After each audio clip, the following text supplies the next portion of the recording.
तनी तनी दाबय अभी ननी ननी बारे यरौ तनी तनी दाबय अभी ननी ननी बारे यरौ। वाह भैया जी वाह, की गाना गेले छो।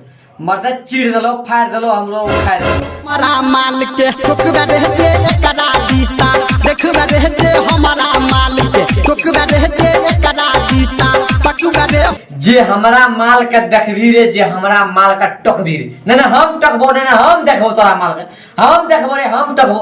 की तो उखाड़ लेबी रे, की उखाड़ लेबी? हर मुठा कोदाई से सीधा कोदाई देखबो छी, कोदाई में धार खड़ा के बात छिले में काम में तो पैसे बताई लागता शरम।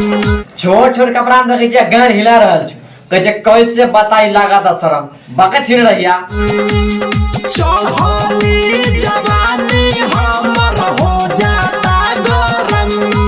अच्छा भौजी तोहर सामान गरमाई अच्छा है।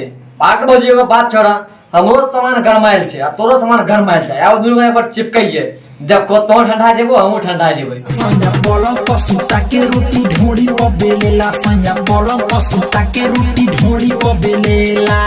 सैया पलंग पर सुता के रोटी ढोरी पर बेलेला। ए भौजी भैया बा ढोरी पर रोटी बेलाता, अगर हम रहती ना तो ढोरी के नीचा वाला सामान पर पूरी बेलती।